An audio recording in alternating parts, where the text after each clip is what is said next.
All right, folks, the second year anniversary of the Freedom Convoy just took place in Ottawa. And in light of that, since this is House of Canada YouTube channel where we only focus on House of Commons, or dare I say question period stuff, we're going to have a bit of a throwback. We're going to take a look at, now just bear with me, we're going to take a look at when Justin Trudeau walked out of Parliament because he was questioned on the illegal use of the Emergencies Act. Now, at the time, they thought it was legal, and it took 2 years until just actually recently where the federal court reversed the decision and deemed the Emergencies Act as an illegal invocation by the federal government, by Justin Trudeau, Chrystia Freeland, and Marco Mendicino, which, by the way, you're going to see in this video. It's absolutely insane. It's just a weird throwback. I know it's going to cross some wires, and some people like or don't like to watch old clips, but nonetheless, it's like a bit of a reunion.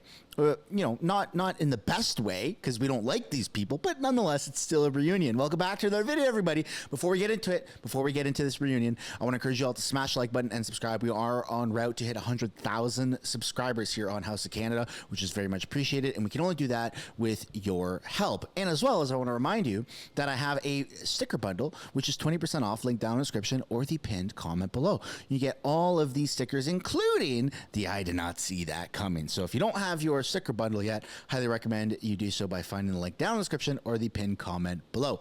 Without further ado, here is the reunion video. I hope you enjoyed as much as I do. Parkland. Mr. Speaker, the invocation of the Emergencies Act for the first time in Canadian history is a damning indictment on the failure of this Prime Minister to address the situation. The Prime Minister once said, I quote, "When a government asks its citizens to give up even a small portion of their liberty, it is not simply enough to say, trust us. That trust must be earned, it must be checked, and it must be renewed." These are his words. Canadians do not trust this Prime Minister. When will he stop undermining Canadians' rights and start renewing Canadians' trust? The Honourable Minister for Public Safety. Mr. Speaker, Canadians can trust that this government will always follow the science and the best evidence to get us out of this pandemic, and that includes getting vaccinated, Mr. Speaker. And contrary to what my colleague says, this is an illegal blockade. This illegal blockade is not about the vaccines or the mandates. It's about a very small, organized group who are trying to upend our way of life, Mr. Speaker. Now, we've made progress. We've seen the Ambassador Bridge reopened. We've seen Coots reopened. We've seen Surrey reopened.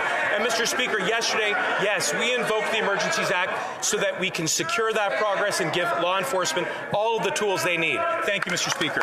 The Honourable Member for Sturgeon River Parkland. Well, we'll see if the Prime Minister answers this one. Every opportunity he has had to de-escalate this situation in Ottawa and around Canada, he has chosen to hide, to confront, and to escalate. His divisive conduct has been a lesson in abject failure. Blockades should come down. They are already coming down across this country. But now the Prime Minister has invoked the Emergencies Act to punish Canadians who, in his words, hold unacceptable views. Why is the Prime Minister punishing Canadians for their political views? The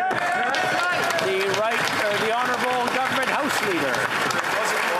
That the former Conservative leader, now the member for Regina Capel with the Conservative Party, said the following: "These protesters, these activists, may have the luxury of spending days at a time at a blockade, but they need to check their privilege. They need to check their privilege and let the people whose jobs depend on the railway system and small business and farmers do their jobs." And what have they said now in this context from the beginning? As swastikas flew, as Confederate flags flew, they went out and they gave coffee.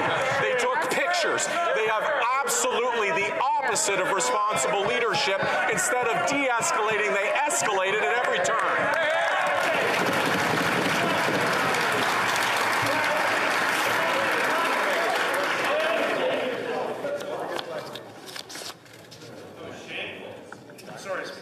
Can we go on?